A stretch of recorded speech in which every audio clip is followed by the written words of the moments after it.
वृषाली, जुन्या आणि ज्येष्ठ अभिनेत्यांमध्ये धर्मेंद्र हे एक नाव होतं ज्यांनी नवीन पिढीच्या कलाकारांसोबत सुद्धा अनेक सिनेमे केलेले होते आणि तितक्याच ताकदीनं या वयात सुद्धा त्या भूमिका साकारताना, मग ती विनोदी भूमिका असेल किंवा एखादी त्या वयानुसार साकारायची भूमिका असेल, त्यासुद्धा त्यांनी या सिनेमांमध्ये या नवीन कलाकारांसोबत ते तितक्याच ताकदीनं पडद्यावर आपण त्यांना पाहिलेलं होतं.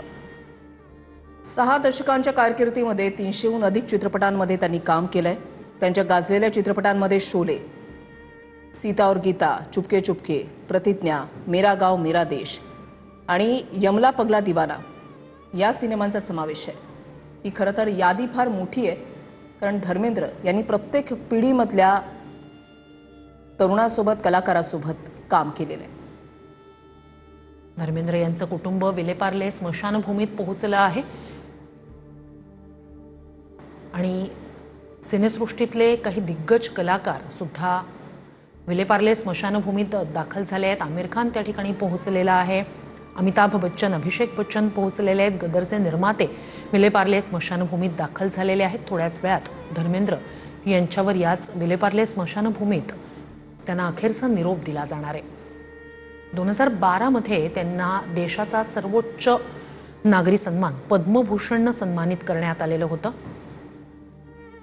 ज्येष्ठ अभिनेते धर्मेंद्र यांचं निधन झालंय. मध्यंतरीच्या काळात त्यांचा तब्येत बिघडल्यामुळे त्यांना ब्रीच कँडी रुग्णालयात दाखल करण्यात आलेलं होतं. तिथे त्यांच्यावर उपचार करण्यात आलेले होते.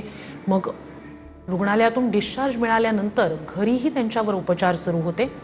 या दरम्यान त्यांचा एक व्हिडिओही समोर आलेला होता. अजूनही माझ्यात दम आहे, मी अजूनही ठीक आहे, असं आपल्या सगळ्या चाहत्यांना सांगणारा असा त्यांचा हा व्हिडिओ होता.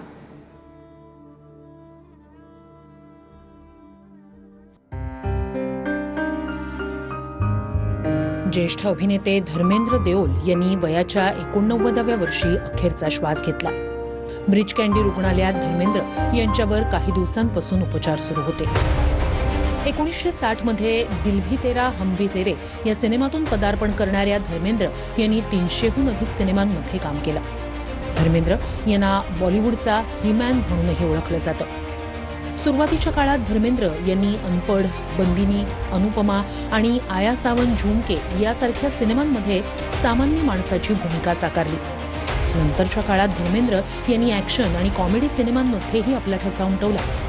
शोले, धरमवीर, चुपके चुपके, मेरा गाव मेरा देश आणि ड्रीम गर्ल सारख्या सुपरहिट सिनेमांमध्येही त्यांनी भूमिका साकारल्या. धर्मेंद्र यांच्या कारकिर्दीतला सर्वात मोठा आणि मैलाचा दगड ठरलेला सिनेमा म्हणजे शोले.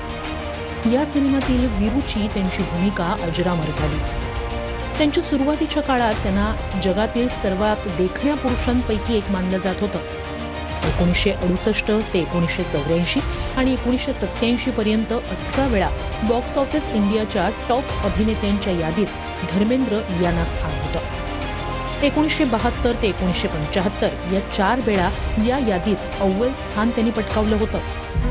बलराज साहनी, राज कपूर, संजीव कपूर, अमिताभ बच्चन यासारख्या दिग्गज कलाकारांसोबत धर्मेंद्र यांनी काम केलं. जुन्या पिढीसोबत नव्या पिढीसोबतही त्यांनी आपल्या अभिनयाची झलक दाखवली. रणवीर सिंग, शाहिद कपूर, आलिया भट्ट आणि इतर नवीन पिढीतील कलाकारांच्या सिनेमातही धर्मेंद्र यांनी भूमिका साकारली. हिंदी चित्रपटसृष्टीत सर्वात हिट सिनेमे देण्याचा विक्रम धर्मेंद्र यांच्या नावावर आहे.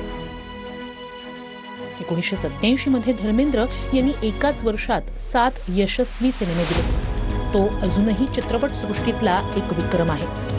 धर्मेंद्र यांच्या नावावर 74 हिट सिनेमांचा विक्रम आहे. धर्मेंद्र यांना भारत सरकारतर्फे पद्मभूषण हा 3रा सर्वोच्च नागरी पुरस्कार देऊन सन्मानित करण्यात आलं. अभिनयासोबतच धर्मेंद्र यांनी राजकारणातही पाऊल ठेवलं होतं.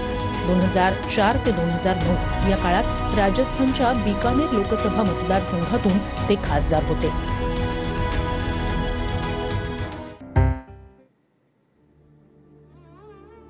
तर धर्मेंद्र यांची कारकीर्द ही फक्त बॉलिवूडमधल्या सिनेमांपुरती मर्यादित नव्हती, तर ते रियालिटी शोमध्ये सुद्धा त्यांनी काम केलेलं आहे.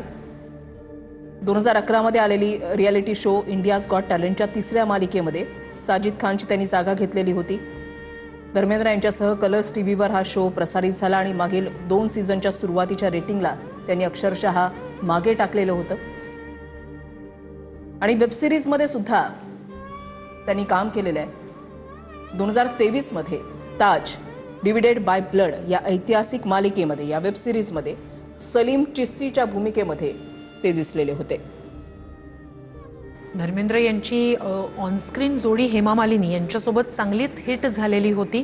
त्या त्यांच्या सहचारिणी आणि नंतर त्यांनी म्हणजे सुरुवातीचे काही हिट सिनेमे दिल्यानंतर त्यांनी लग्न केलं. तुम हसीन में जवान, शराफत, नया जमाना, सीता गीता, राजा जानी, शोले यासारख्या अनेक सिनेमांमध्ये त्यांनी एकत्र काम केलं. ही जोडी चाहत्यांनी चांगलीच स्वीकारली.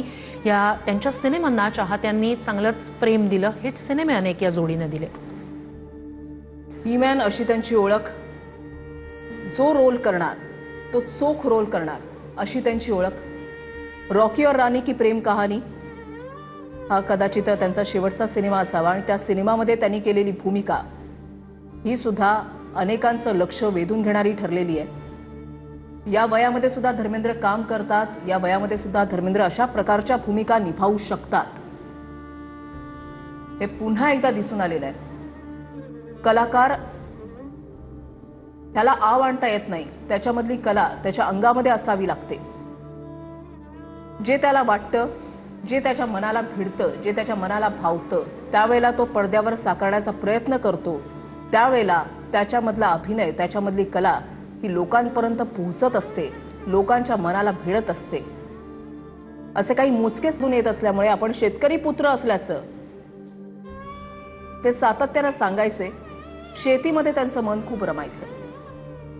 तर एका युगाचा अंत असं म्हणत करण जोहरनं धर्मेंद्र यांच्या बद्दलची ही पोस्ट केलेली आहे. अ मॅसिव्ह मेगास्टार असं सुद्धा करण जोहरनं या पोस्टमध्ये म्हटलेलं आहे. Incredibly handsome and the most enigmatic screen presence असं सुद्धा करण जोहरनं धर्मेंद्र यांच्याबद्दल या पोस्टमध्ये उल्लेख केलेला आहे. He is and will always be a bonafide legend of Indian cinema. ते कायम आपल्या स्मरणात राहतील असंही करण जोहरनं या पोस्टमध्ये म्हटलंय.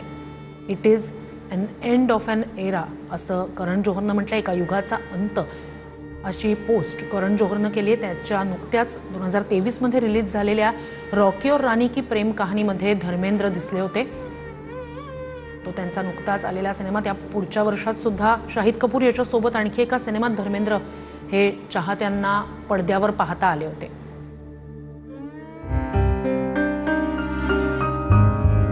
ज्येष्ठ अभिनेते धर्मेंद्र देओल यांनी वयाच्या 89व्या वर्षी अखेरचा श्वास घेतला. ब्रिच कँडी रुग्णालयात धर्मेंद्र यांच्यावर काही दिवसांपासून उपचार सुरू होते. 1960 मध्ये दिल भी तेरा हम भी तेरे या सिनेमातून पदार्पण करणाऱ्या धर्मेंद्र यांनी 300हून अधिक सिनेमांमध्ये काम केलं. धर्मेंद्र यांना बॉलिवूडचा ही-मॅन म्हणूनही ओळखलं जातं. सुरुवातीच्या काळात धर्मेंद्र यांनी अनपढ, बंदिनी, अनुपमा आणि आया सावन झुमके यासारख्या सिनेमांमध्ये सामान्य माणसाची भूमिका साकारली. नंतरच्या काळात धर्मेंद्र यांनी ॲक्शन आणि कॉमेडी सिनेमांमध्येही आपला ठसा उमटवला.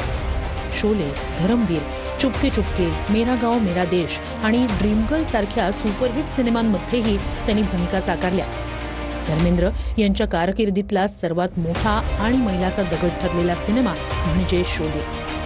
या सिनेमातील वीरूची त्यांची भूमिका अजरामर झाली. त्यांच्या सुरुवातीच्या काळात त्यांना जगातील सर्वात देखण्या पुरुषांपैकी एक मानलं जात होतं. 1968 ते 1984 आणि 1987 पर्यंत 18 वेळा बॉक्स ऑफिस इंडियाच्या टॉप अभिनेत्यांच्या यादीत धर्मेंद्र यांना स्थान होतं. 1972 ते 1975 या 4 वेळा या यादीत अव्वल स्थान त्यांनी पटकावलं होतं. बलराज साहनी, राज कपूर, संजीव कपूर, अमिताभ बच्चन यासारख्या दिग्गज कलाकारांसोबत धर्मेंद्र यांनी काम केलं. जुन्या पिढीसोबत नव्या पिढीसोबतही त्यांनी आपल्या अभिनयाची झलक दाखवली.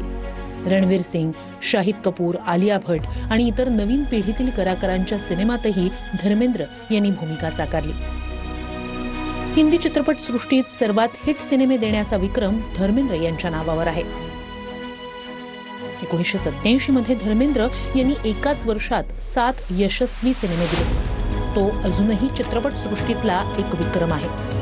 धर्मेंद्र यांच्या नावावर 74 हिट सिनेमांचा विक्रम आहे. धर्मेंद्र यांना भारत सरकारतर्फे पद्मभूषण हा तिसरा सर्वोच्च नागरी पुरस्कार देऊन सन्मानित करण्यात आलं. अभिनयासोबतच धर्मेंद्र यांनी राजकारणातही पाऊल ठेवलं होतं. 2004 ते 2009 या काळात राजस्थानच्या बिकानेर लोकसभा मतदारसंघातून ते खासदार होते.